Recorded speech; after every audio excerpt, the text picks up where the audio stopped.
McCain returns to cast vote to help the president who derided him.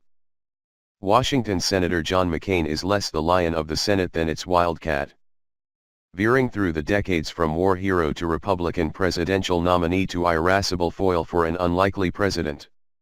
On Tuesday, Mr. McCain ambled gingerly into the Capitol to sustained applause less than 2 weeks after brain surgery, casting a vote to aid President Trump, who has served as more tormentor than ally. But moments later in a speech on the Senate floor, Mr. McCain turned what had been an uplifting moment for his Republican colleagues whom he saved from an embarrassing failure on the floor into an ominous cloud for any health care legislation. He said that although he had voted to begin debate on repealing the Affordable Care Act, he would definitely not vote for a Senate health care bill without major changes. As it turned out, however, Mr. McCain did side late Tuesday with most Senate Republicans who voted unsuccessfully to replace the health care law with the most comprehensive plan his party has offered so far. I stand here today looking a little worse for wear. I'm sure, Mr. McCain, an Arizona Republican, said in his earlier speech, the marks of an incision for the removal of a blood clot and tumor clearly visible over his left eye. Noting that he has never been president, Mr. McCain began his remarks celebrating the history and traditions of the Senate, a body he has served in for a generation. Make no mistake, Mr. McCain said, my service here is the most important job I've had in my life. Mr. McCain quickly moved on to critique the current state of the Senate and his own role in a partisan, quarrelsome era of American governing. The Senate, Mr. McCain said, has not been overburdened by greatness lately. They aren't producing much for the American people. Both sides have let this happen. In self-reproach, he added, sometimes I've let my passion rule my reason. Sometimes I made it harder to find common ground because of something harsh I said to a colleague. Mr. McCain cautioned his colleagues to ignore bombastic pundits. To hell with them, he said to applause as he implored his colleagues to work in a bipartisan manner, a provocative message after a hyperpartisan vote. 50 Republicans voted to take up the health care debate and 2 voted no.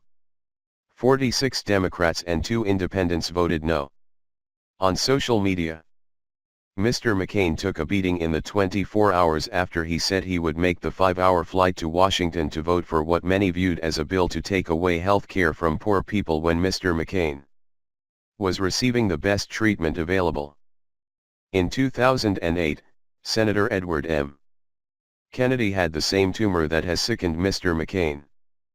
And the Massachusetts Democrat made a surprise appearance to help Democrats break a filibuster they said would protect access to doctors by older Americans.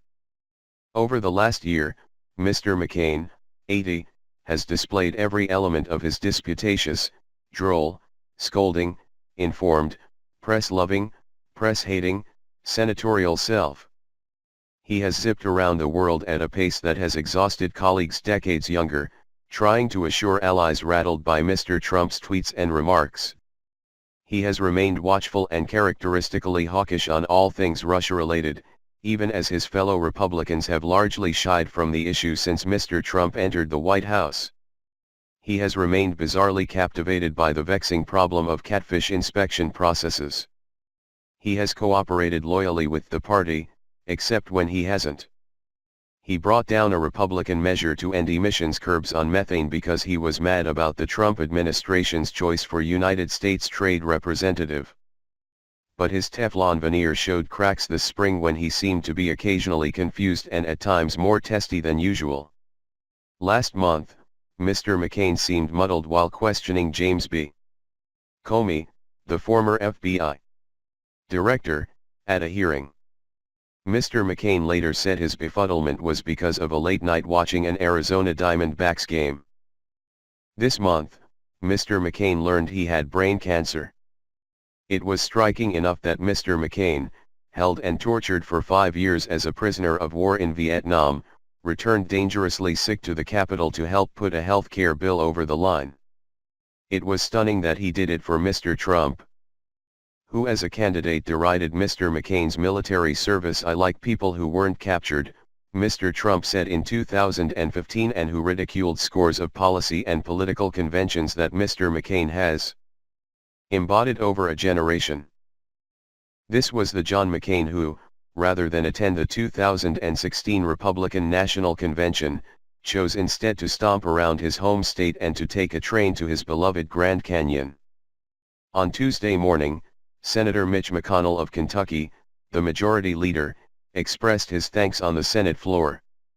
"Senator McCain is a fighter," he said. "That's evidenced by his remarkable life of public service, just as it's again evidenced by his quick return to the Senate this afternoon. I know he's eager to get back to work, and we'll all be very pleased to have him back with us." Mr. McCain does not expect the health care vote to be the culmination of his congressional career, which began when he won a House seat in 1982. It is Mr. McCain's intense wish to oversee the annual Pentagon policy bill, and he has repeatedly told Republican leaders he will manage the passage of the legislation. "I've had so many people say such nice things about me recently that I think some of you must have me confused with someone else," Mr. McCain said, suggesting that he would get the Pentagon bill moving in the next few days before going home for treatment. His colleagues rose to applaud him.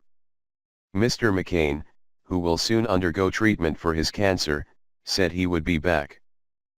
"I have every intention of returning here," he said, "and giving all of you cause to regret all of the nice things you said about me."